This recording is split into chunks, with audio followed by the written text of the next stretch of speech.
बिहार से खबर, जहां किशनगंज से सरकारी उदासीनता की तस्वीर सामने आई। अधूरे पुल की वजह से नाव पर जनाजा ले जाने पर मजबूर हुए। नाव के बाद लोगों को पैदल भी जनाजा ले जाना पड़ता है। तस्वीरें आपके सामने हैं।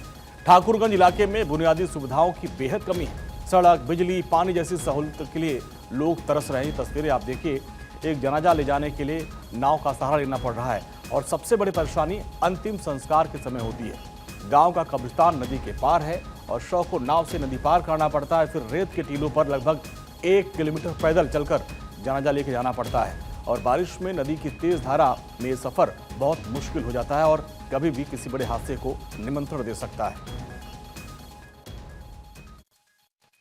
बखूबी ये सब जानते हैं कि हम लोग कहीं पे और अगर कोई मैयत हो जाती है तो उस मैयत को वो लोग 2 घंटा 3 घंटा में रेडी करके बगल के कब्रिस्तान में उसको दफनाया जाता है।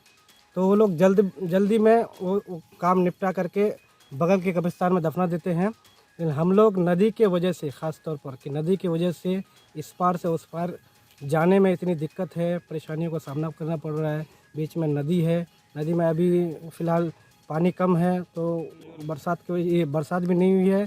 बीच में नदी बढ़ गया था, जो उसके कारण से अभी हम लोग का चचरी पुल था वो भी खुल गया है और अभी फ़िलहाल नाव का सहारा लेना पड़ता है। हमारी समस्या जो है ये आधे अधूरे पुल है। सरकार जिस तरीके से एक तरफ डिजिटल इंडिया की बात कर रहे हैं, एक तरफ स्मार्ट सिटी की बात कर रहे हैं, वहीं नेपाल सरहद से सटा हमारा गांव दल्ले गांव आज भी मूलभूत सुविधाओं से वंचित है। हमारा मुख्य कारण है मेशी नदी, जिसके कारण सैकड़ों लोग जो है यहाँ पे अपना दम तोड़ देते हैं और दम तोड़ने के बाद जो है अपने मंजिल तक जाने के लिए भी उनको जिहाद करना पड़ता है। तो सरकार से मेरी मुहद्दबाना गुजारिश है कि सरकार जो है हमारी बातों को संज्ञान में ले।